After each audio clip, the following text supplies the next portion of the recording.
কোরআন কিভাবে এজাজ পেশ করেছে সেটা আমরা গত ক্লাসে পড়েছিলাম। আজকে আমরা পড়ব কোরআনের মুজিজার বিভিন্ন দিক। যে কোরআনের মুজিজার বিভিন্ন দিক আছে, সেই দিকগুলো আমরা আজকে ইনশাল্লাহ সংক্ষেপে আলোচনা করব। তো প্রথম যে বিষয়টা আমরা এই ব্যাপারে আনবো সেটা হলো কোরআনের যে রচনা শৈলী। এই রচনা শৈলী আরবদের রচনা শৈলী থেকে ভিন্ন ছিল। অর্থাৎ এটা কোরআনকে আপনি গদ্যও বলতে পারবেন না, আবার পদ্যও বলতে পারবেন না। যেমন এই ব্যাপারে কুরাইশরা কিন্তু ছিল এই আপনার রচনা শৈলীতে অনেক পারদর্শী। সেই কুরাইশদের একজন ছিল, তার নাম ছিল ওয়ালিদ ইবনে মুগিরা।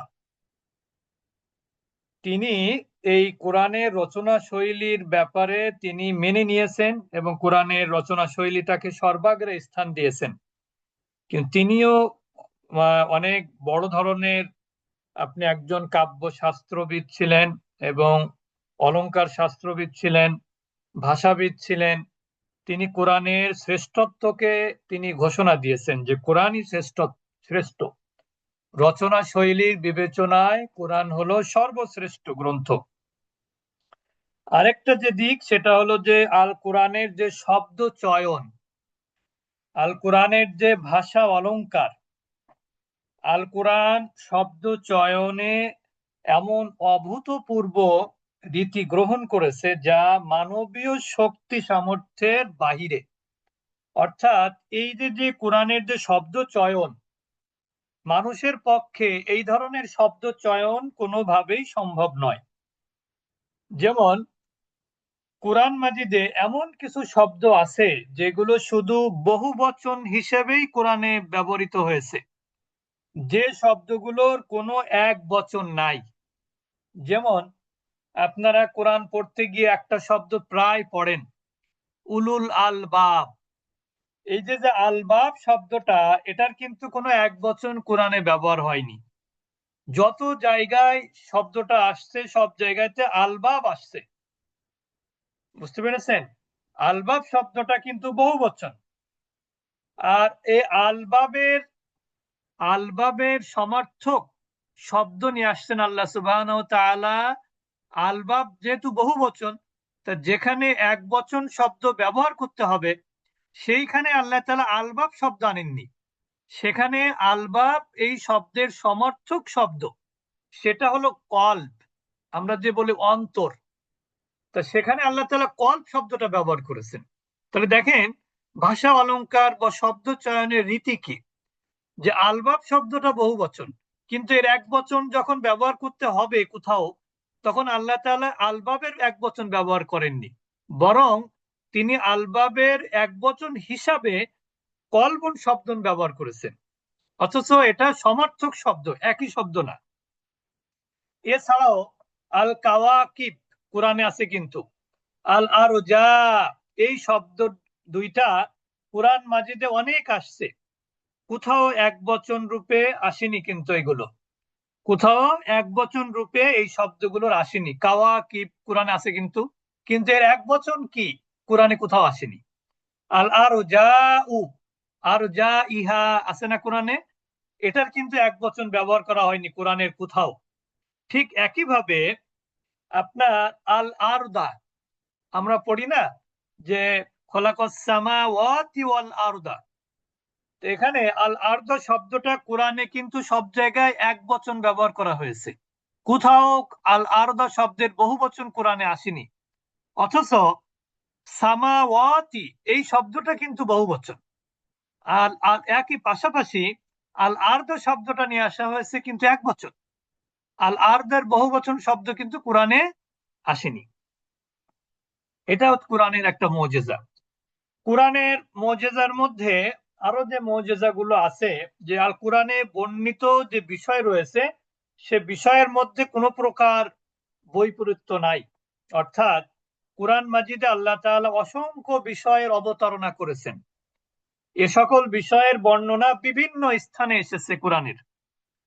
কিন্তু কোরআন মাজিদে যে তথ্য, বা কোনো বিষয়ের মধ্যে যে এই তথ্য ওইখানকার বিষয় এইখানকার বিষয়ের সাথে মিলছে না, এরকম কোথাও হয়নি। বরং প্রত্যেকটা বিষয়, একই বিষয়ে বিভিন্ন সূরার মধ্যে আলোচনা হয়েছে। একই বিষয়ে এক সূরার মধ্যে আলোচনা শেষ হয়নি, অন্য সূরার মধ্যে হয়েছে, আরেকটা সূরার মধ্যে হয়েছে। কিন্তু এই আলোচনার মধ্যে কোনো প্রকার বৈপরীত্য নাই যে অন্য সূরায় গিয়ে ঘটনার অন্যদিকে মোড় নিল, এরকম কোনো বিষয় কোরআনের মধ্যে দেখা যায় না।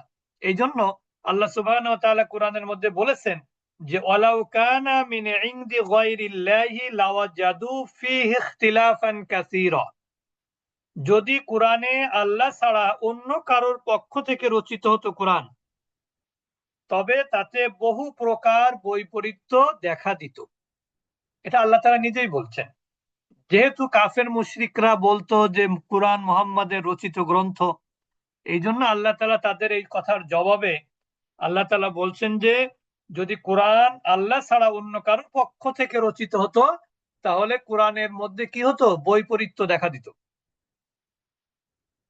কোরআনের আরো যে মুজিজা রয়েছে তার মধ্যে একটা বিষয় হলো আল কোরআনে গাম্ভীর্যপূর্ণ শব্দ, সংক্ষিপ্ত বর্ণনা রয়েছে কোরআনে। তারপরে সাবলীল ভাষা, স্বচ্ছ সংগতিপূর্ণ ভাব, এগুলো কোরআনে রয়েছে যা অন্য কোথাও নাই। কোরআন মাজিদের প্রতিটি সূরা এবং আয়াতে এই সমস্ত বৈশিষ্ট্য বিদ্যমান। আল্লাহ তাআলার কালাম ছাড়া কোনো মানুষের বক্তব্যে অথবা কোনো মানুষের লেখনীতে, কোনো মানুষের রচনায় এই ধরনের বৈশিষ্ট্য কিন্তু পাওয়া যায় না।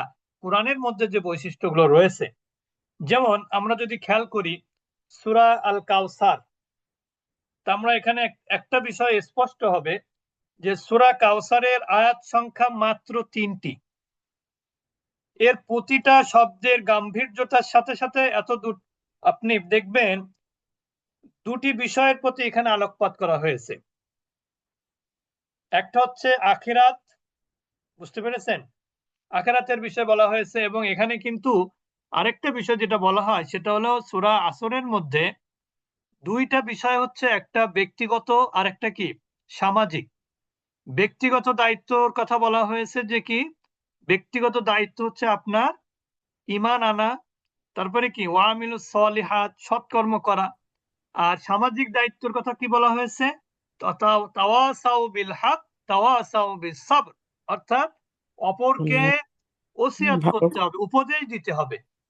আর কিসের উপদেশ দিতে হবে? ধৈর্যের উপদেশ দিতে হবে। ধৈর্য। অর্থাৎ দিনের কাজ করতে গেলে কি হবে? বিভিন্ন ধরনের বাধা বিঘ্ন আসবে, তখন কি করতে হবে? আপনাকে ধৈর্য ধারণ করতে হবে। তার মানে দেখেন, এই কোরআন সূরা আসরের কথা বলা হয়েছে যে যখন সাহাবীরা একে অপরের সাথে দেখা হতো, তখন একজন সাহাবী আরেকজন সাহাবীকে সূরা আসর পড়ে শোনাতেন। কারণ কি? আসর পড়ে শোনালে তারা নিজেদেরকে সংশোধনের সুযোগ পেত। তারা মনে করত যে আমি তাকে একটু কি করলাম, রিমাইন্ডার দিলাম। হ্যাঁ, এই যে যে সূরা আসর, এই জন্য কেউ কেউ বলেছে যদি আল্লাহ তাআলা কোরআনের শুধু সূরা আসরটাই নাজিল করত, আল্লাহ মানে নাজিল করতেন, তাহলে ফুল কোরআন না হলেও সমস্যা হতো না, যদি এটা একটা উক্তি। কিন্তু আল্লাহ তাআলাই তো ভালো জানেন যে কোনটা হবে কোনটা হবে না। এর পাশাপাশি কোরআন মাজিদে যে বিষয়গুলো উপস্থাপিত হয়েছে, এই উপস্থাপিত বিষয়ে অসংখ্য ভবিষ্যৎবাণী করা হয়েছে, অসংখ্য গায়েবী তথ্য পরিবেশন করা হয়েছে। দেখেন, প্রিয় নবী সাল্লাল্লাহু আলাইহি সাল্লাম ছিলেন একজন নিরক্ষর ব্যক্তি, অর্থাৎ তিনি লিখতে পারতেন না। আল্লাহ তাআলা তাকে যে জ্ঞান ওহীর মাধ্যমে দিতেন, উনি শুধুমাত্র সেটাই বুঝতেন, সেটাই জানতেন।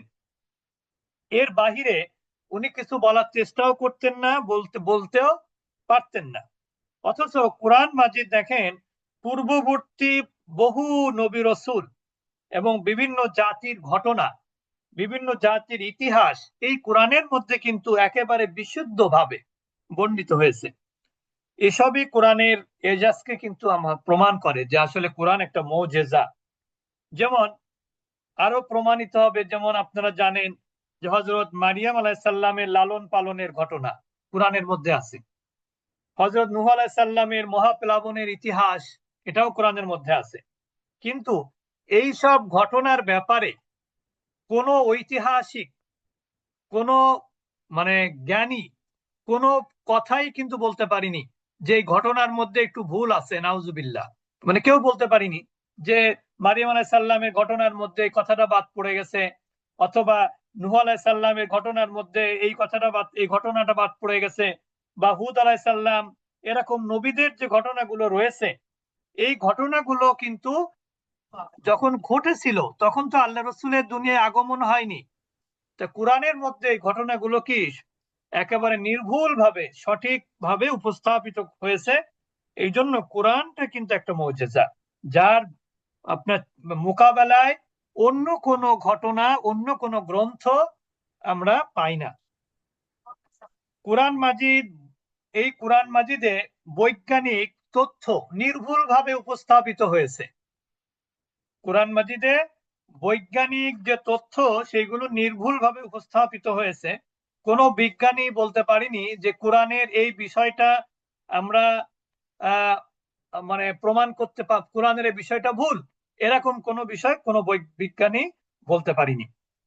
যেমন আপনারা জানেন যে মহাকাশ পর্ব 1, এই গ্রন্থের যিনি লেখক, ওনার নাম কাজী জাহান মিয়া।